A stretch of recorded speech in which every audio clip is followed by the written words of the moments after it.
I'll start right in, if you don't mind. Talk about a little bit about my family. You know that I'm one of 15 children, so I'll tell you that right off. We've lived in a number of different places. We started off in Chicago, and that's where I spent most of my youth and childhood and all that kind of thing. Now, in Chicago, it wasn't as big a deal as in some places to come from a big family. Anyone here, I know we have a few, anyone here come from a big family or have a big family? Okay. Now, I assume that you all know that the rules only apply if there are 8 children or more. 8 children or more. Girls, their hands are still up. Good for you, good for you. So some of these things might seem a little bit familiar to you. Some of these stories might have happened to you, not exactly, because my family is not only particular, they're also peculiar, as you will hear from some of the stories. And if you're laughing and they're not, you know how peculiar it was. David and Charlotte fell in love, and we followed David and Charlotte. Well, it was David Williams and Charlotte Clary. So if you're wondering where I get my sense of humor, it's probably a little bit more from her side than his side.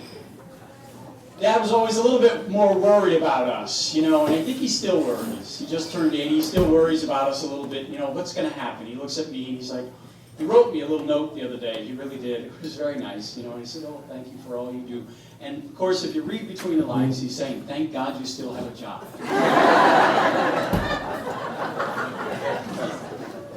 And in this economy, if anyone's looking for a profession to get into, this one, we don't get paid all that well, as you know, but you'll have a job for life.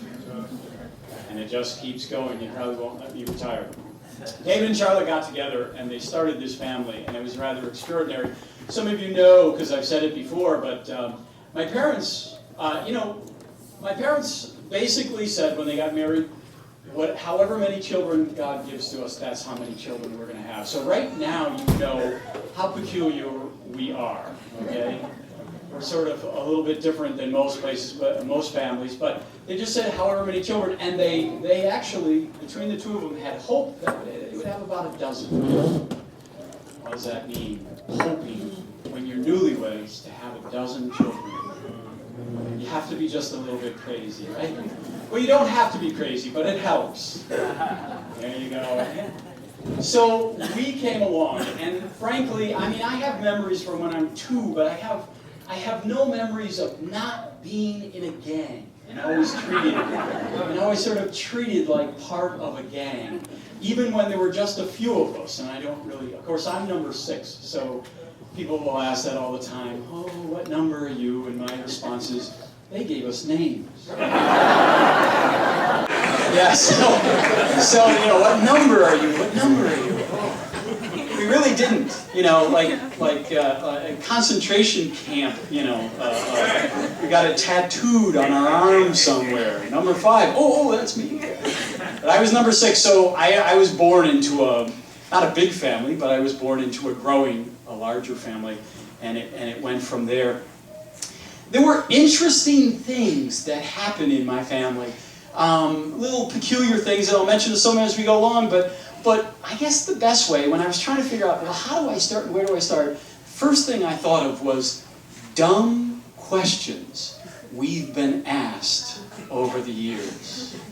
And some of them aren't really dumb, but just we've been asked them so many different times. It's like that, you know, what number are you question. You've been asked so many times that after a while, they just kind of wear you out and you think, how silly is that? But anyway, some of the dumb questions. Do you know everyone's name? You just think about that for a while. You know, do you know everyone? No. There are brothers and sisters I have never met. I don't know who they are and what they're all. Yes, we do know their name, and so then we would it would trip off our tongue. Charlotte Kennedy Davis was I am Peter Megman, this better was my Joe Paul Therese. We would go on and on in some way trying to prove for them, and they're trying to count, you know, as we go through.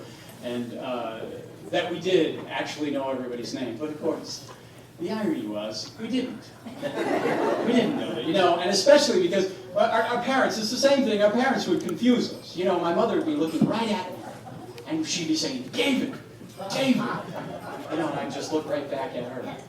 You know how you do that. Until you get it right. I'm not going to respond. And then how many times she'd be looking at me going, Peter, Peter. And I'd be thinking, until you get it right, I'm not going to respond. And then she'd be thinking, are you Spencer? Are you David? Who are you?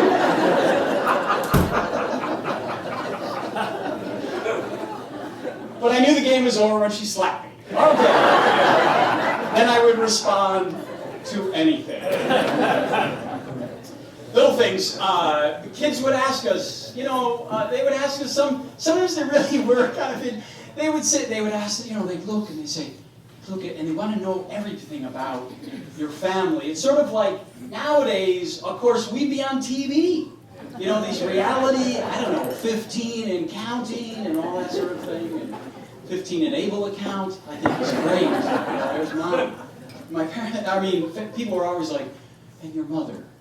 What does your mother look like? I just expected some hag of a woman, just worn out. At 35, she's just one big wrinkle. But no, actually, I was always proud of it. See, this is my mother, and she cute as a button. Cute as a button. There aren't too many buttons that are cute. Anyway, they would, now it is in the day I grew up in the days of the Brady Bunch. So then they all say, same mother and same father, and I'd say still. Yeah, still same one mother, one father, same mother, same father. But then they couldn't wrap their mind around this reality. They'd be counting. Of course, and it wasn't always 15.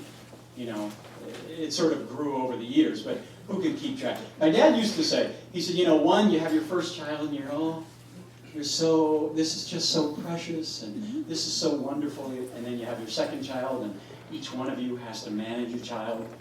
So 1 is a big deal, 2 isn't quite, 3 is another big deal, right? Because then the kids outnumber the parents and all of that. So Dad would say, and he would say, from 3 until about 8, everything was the same. Like, really? 3 to 8. So any of you young people who already have 3 children, go ahead. Have 8. You won't know the difference. According to my father, you won't know the difference. 3 to 8, there was no big deal. And he said, but then from 8 to 12, and I think, actually, some of us who had been around for a while, we were rooting. We were rooting to make it to 12, Of course, there were a lot of years seriously, I'd lie there awake at night and, thinking about the family or whatever, and my mother's, whatever, we've been at dinner downstairs or whatever, my mother went to bed and she's pregnant, and I'm thinking, what did Mom look like when she wasn't pregnant? I don't know. I don't know what that looks like. You're always just some sort of bump in front of her. I don't really remember. But we had goals. The whole family was, I know Mom and Dad were in there doing their part, all that kind of thing, and they were the big players. But the rest of us, we were rooting. 12, 12, 12, 12.